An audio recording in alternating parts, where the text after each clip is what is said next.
Hello everyone, thanks for tuning into today's video. We're going to have a look at the weather for 10 to 14 days for today's video. Day 10 will take us to the 21st of April, and we'll be able to extend out beyond that with the GFS Ensembles. May run around a couple of weeks. We'll have a look at CFS V2 at the end of the video for the next 4 weeks. Gets us into early May. I shall get on that for you in a moment. Just say that first, the video sales our 6 AM UK weather forecast, and we've also released a European outlook. Check out those two vids if you'd like to do that. Like, share, and subscribe on all of today's videos and content. And thank you so much, everybody, for doing that for GavsWeatherVids. Thank you so much, everyone. Right, let's start off with the Arctic oscillation observed and forecast. So the black line shows where we've been with the Arctic oscillation. Red lines at the end where the GFS Ensembles are forecasting the Arctic oscillation to go. So at the moment we have an exceptionally, maybe that could even be record breaking, I don't know, positive AO, really in a very, very, very positive state indeed. And it's going to go even more positive actually over the next 2 or 3 days, reaching +4 here on the scale. That's a very high level indeed. After that though, from the middle of April onwards, that's coming down big time, and we actually find the AO going into slightly negative territory, weekly negative territory there, as we go into the 3rd week of April, and up towards the last week of the month.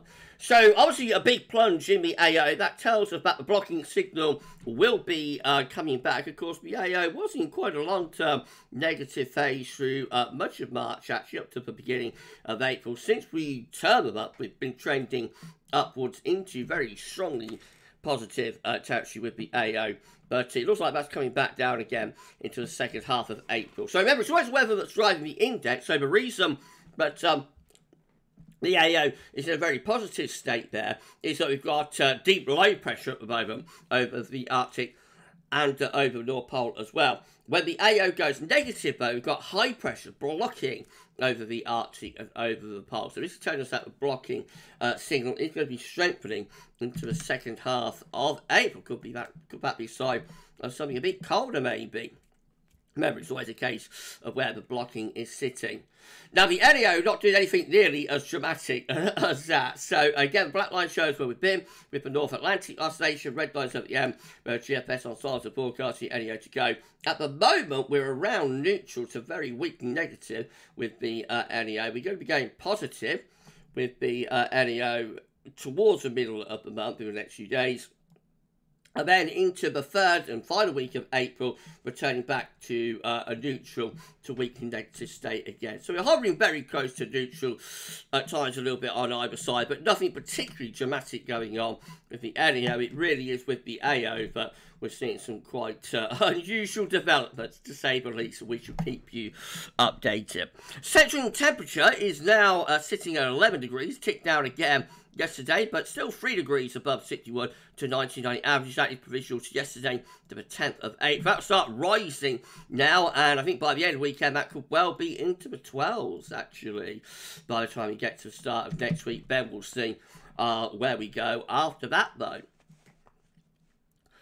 These were GFS upper air temperature and precipitation ensembles for the next couple of weeks. So the red line is the 30-year upper air temperature average for Leicester. And we're starting off above average at the moment. Got a couple of days of really mild weather to come, if not warm conditions. Similar to the AO graph, we are going to see a bit of a plunge in the upper air temperatures though by the start of next week. Actually going quite cold into the beginning of next week and the middle of next week, going down to -5 at 850 HPA, and about a week of below average temperatures there showing up through the 3rd week of April. So looking quite chilly, if not a bit on the cold side. We get to about the 21st, we see the upper air temperatures lifting up a little bit, but then going cooler again actually into the last week of the month. So it looks like it could be a colder 2nd half to April than the 1st half. Of course, the 1st half of April has been very mild, with 1 or 2 days that have been cooler. But generally, the 1st half of April, very mild. And that's quite unusual, because April is a warming month, of course. So you would normally expect the 2nd half of April to be warmer than the 1st half of the month, if you get what I mean. You know, and that trend should continue in a non-linear fashion right way through the high summer. So if we do see April coming out colder in the second half to the first half, that would be quite unusual. But that's what the upper air temperatures are showing there, that we are in for some quite cool, chilly weather for the second half of April. Precipitation-wise, could be a lot of dry weather now through the rest of the week and the weekend. Turns a little bit showery into the early to middle part of next week. That's when we've got this cooler stuff going on, cooler temperatures. And then looking a little bit showery after that, maybe even turning a bit on the wet side into the last week of April. Although, having said that, that is a significantly drier ensemble graph that we're seeing than we've seen for quite some time, actually. So, you know, there will still be showery conditions coming and going, but it's not going to be anywhere near as wet as it has been. Temperature anomalies from the 11th to the 19th of April around to a little bit above average. Precipitation anomalies from the 11th to 19th of April, drier than average in the south, but a bit wetter than average up in the north still. The latest weather map from earth.nullschool.net shows that we're building up high pressure from the south, so high pressure is now over France and down into Spain, Portugal as well. Low pressure and a jet stream pushing northwards up towards Greenland, Iceland, and the southwesterly flow is moving northwards as well. So we are importing warmer air from the southwest into western and northern parts of Europe at the moment. We'll get to next week though, and the cooler air from the northwest will be on its way back in. Right, let's start going with chart data then. This latest UK Met Euro rates looking midnight on Sunday. High pressure then is slipping out into the Atlantic as we start to bring in a cooler but not particularly cold westerly flow, but it will turn cooler into the weekend. And then by the end of Sunday into Monday, this area's low pressure could start bringing some wet and windy weather in from off the Atlantic. As that shifts in toward the North Sea in Denmark, that could turn the wind into a colder northwesterly to northerly. So a bit of a cold snap through the early part of next week, and then high pressure gradually starts easing back in from west, albeit we remain on the cool side of the ridge to the end of next week. This gets us to midnight next Thursday, actually 18th of April. We're on the cool side of the ridge and bring the air in from a northwesterly direction. It will be drier, but it will be a bit on the chilly side, to say the least. And they've got Icon again with this flat westerly flow setting in on Sunday with a deepening area of low pressure, possibly bringing some wet windy weather through to Monday. That low dies into Denmark. We pull wind into a northwesterly to a northerly then through the early to middle part of next week, looking quite cold up to the middle of next week. Could be seeing some night frost as well. So we're late on the season now, 17th of April that is. So any sort of frost, particularly if the air temperature goes below freezing, could be pretty damaging, you know, to the spring blossom and whatnot, which is well and truly out now, the fruit blossom. Beyond that, well, the high pressure starts coming back in from the Atlantic, so we get to the next Thursday, 18th of April, a week out, and high pressure back in over top of the country, so mostly dry, but it will be quite cold, and about air of high pressure are still on the cool side of the ridge. Remember, the way this works is that the air around the high pressure is going to be going in that direction. So if you've got high pressure there, then the air will be coming in from that direction. If you want warm, or when we get to summer hot weather, then you always want the high pressure to be in this or this position, because that means that the air will come up from the south then, when we'll start, you know, bringing up those southerly winds and whatnot. So that's always something to watch out for. The position of the high pressure at any time of year is critical.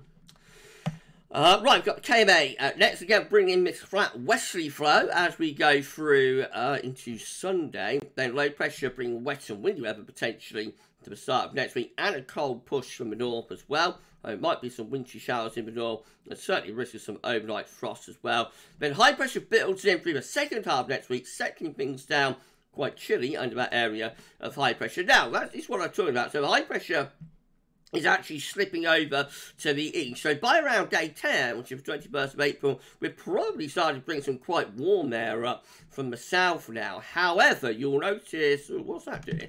Let's try that again. Try to draw a snake, I think. I don't know about that. No, again, the high pressure, I don't know. High pressure is slipping over towards the east, which will allow the air to start coming up from the south. So, of course, that is what I'm talking about. That's starting to bring up some warm air from southern Europe. However, we also have high pressure both starting to build around Greenland and Iceland up here, and Matt wants to bring the wind in from the north and from the northeast, of course. So let's see, there we go, that gets us to day 10, let's see how it ends up. So we end up with the high pressure over Greenland and Iceland taking over. Now we perhaps had a couple of warmer days there around day 10, 11, but by day, well, it's 23rd of April, so by about day 12, then we're starting to draw down a cold northeasterly. Again, courtesy of that high pressure blocking around Greenland and Iceland. Quite interesting. Okay, let's go on to the GFS midnight run then. Again, we're in a flat westerly flow here for Sunday. Rather cool and showery, then low pressure really digging in through the early part of next week, turning things cool, wet, windy. High pressure then starts sitting out to western the country, remains out to western country through to the middle of next week. Winds continue to come from a cool, chilly north or northeasterly direction. High pressure eventually ridging in by the time you get from around day 9 and 10. Although we are still on the cold side of the ridge, you'll notice it is starting to show signs of retrogression up towards Greenland and Iceland. And look at this, just beyond day 10. So sorry everybody, just beyond day 10, 23rd of April, then we're starting to set in a proper cold north or northeasterly.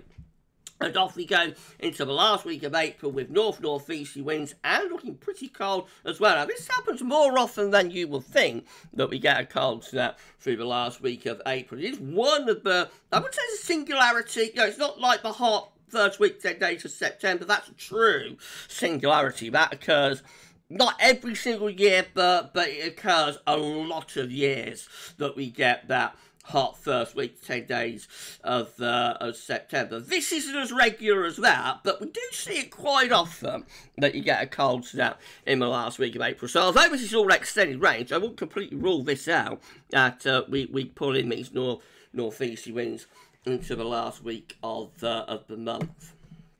And then we've got the GFS 6Z, again with this flat westerly flow on Sunday, wet and windy, Monday to Tuesday, and quite cold as well as winds turn into the northwest to the north. Then high pressure ridges in through the second half next week, settles things down, will be quite cold under that ridge, certainly a risk of some overnight frost. By day 10, the high pressure again showing signs of going into retrograde and moving up towards Greenland and Iceland, and then we pull down those northeasterly winds by about 23rd of April, St George's Day.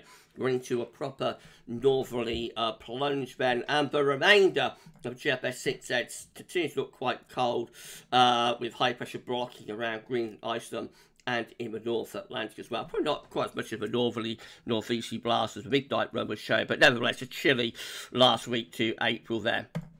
If you enjoyed the video, please can you like, share and subscribe. Thank you so much everyone for doing that. Want to drop a comment, let us know what you think about this and all of our videos and content. Don't forget to tell friends about GavsWeatherVids. Put your teeth in, Gav. We thank you so much everyone for doing that. We only need to find around 7 subscribers now to get ourselves to 18.1k. Subs have moved quite a bit in the last day or so. So if you could give us a sub and tell your friends and family to subscribe, that would be absolutely awesome. We thank you so much everyone for doing that. Okay, GM, again, flat westerly flow here. For the 14th of April, low pressure North Scotland, high pressure down towards Spain and Portugal. Low pressure deepening through Monday and Tuesday, possibly bring some wet, windy weather, and pulling in a pretty cold northeasterly as well. Into the second half next week, high pressure then starts ridging in from the Atlantic, or coming back in from the Atlantic, settling things down. Will be quite chilly over that area of high pressure. By day 10, well, again, you'll notice that the high pressure has actually gone over towards Germany, so we are on the right side of high to start pulling up the air from the south. So it probably gets a bit warmer through that weekend, the 20th, 21st of April.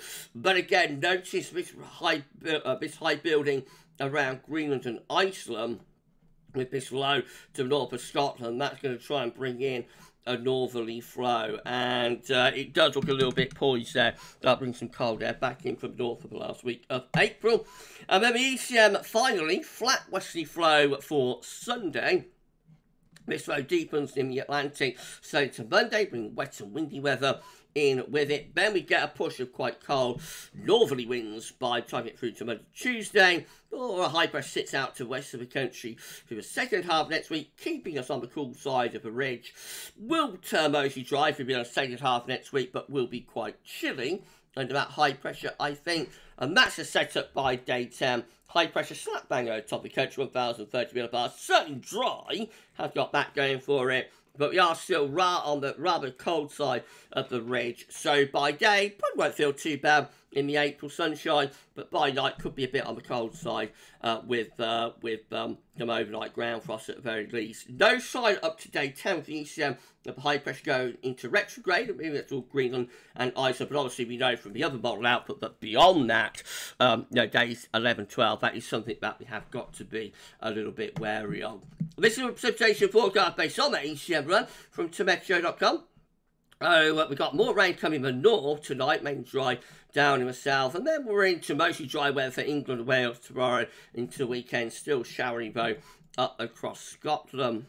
Later in the weekend we go into that westerly flow, so that brings showers into the north and west, but still lots of dry weather into the south and southeast. Then that low pressure deepens Sunday through to Monday with wet and windy weather pushing across the country overnight Sunday to Monday, and then introducing those northwesterly to northerly winds, wintry showers into the north and west then Monday through to Tuesday. Mostly of rain, even with the northerly. We are very late on in the year, so most of the showers are of rain there. There could be some hail, thunder, maybe some sleet, so mixing over high ground in the north. Then high pressure takes over through the second half of next week, turns mostly dry. Then that high pressure stays dry up to day 10. Means I'll be up on the table within the ECM Ensemble today for day 10.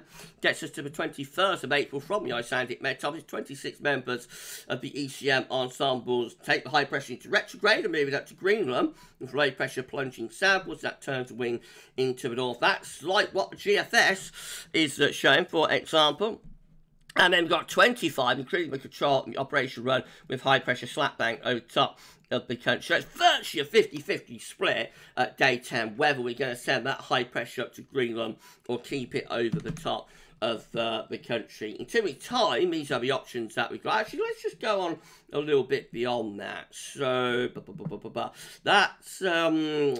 day 10 there. That's the option. There's the options for day 10. Just beyond that, you see that more of the options start taking the high pressure up towards Greenland and Iceland. So we've got 11 there, just beyond day 10. So day 11, if you like. 11 going with high pressure to Greenland. 10 with high pressure between Iceland and Scotland.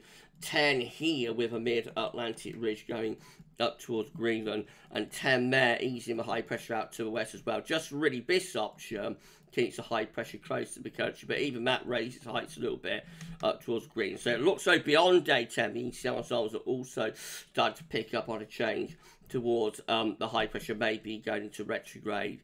And then 2 week time, these are the options that we got. Gets us 26th of April, 11 members of the ECM ensembles then with high pressure ridging through the Western Europe and into the North Atlantic as well. Should be mostly dry with that. Could be a little bit chilly. We've got 10 though with a proper blocking area of high pressure around Greenland, low pressure underneath it, winds in from the east. That could be quite cold or chilly and wet. 10 high pressure centre around Greenland, Iceland.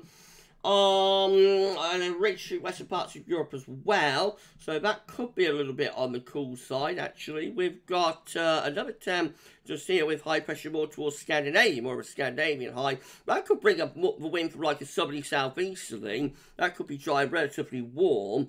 And then we've got another 10 there with low pressure in the North Sea around Denmark, high pressure blocking around Greenland, and that could bring the wind in from the north as well. So we are looking much more anticyclonic, I have to say, for the second half of April, but possibly we have got to be watching out for the chance of some colder conditions, especially in that last week of the month.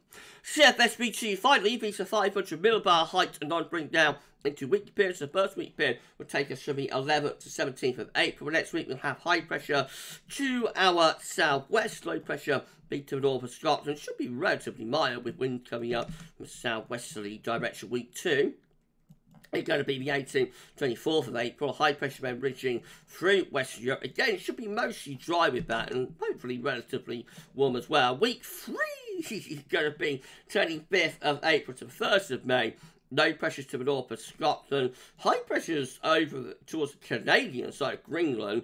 Probably a bit showery and a bit cooler with that, I think. But not like a northerly blast. So not like what the GFS, for example, is showing into the last week of April, just rather cool and showery. And then week 4, this was quite nice. It's the 2nd to the 8th of May. High pressure event centres around Denmark and Greenland, low pressure out in the Atlantic, and that should bring the wind up from the south, and that could bring some quite warm weather in with it, albeit, of course, this low pressure in the Atlantic might return us back to more unsettled conditions eventually, but let's not worry too much about that. It's 4 weeks away. And we're done. If you've enjoyed the video, please do like, share, and subscribe. And so everyone for doing that. Won't drop a comment, let us know what you think about this and all of our videos and content. And don't forget to tell friends about GavsWeatherVids. Put your teeth in, Gav. And we thank you so much everyone for doing that. 7 subscribers will get us to 18.1k. Please give us a sub and get us our first 100 within 18k. And we thank you so much for doing that. Right, I'll just tell us happening on my channel tomorrow. We're going to have a 6 AM UK weather forecast, January Friday, and there'll be a 10 to 14 day as well. Please keep checking back to the channel for more. But for today's videos and for this video, that's all for now. And thanks so much.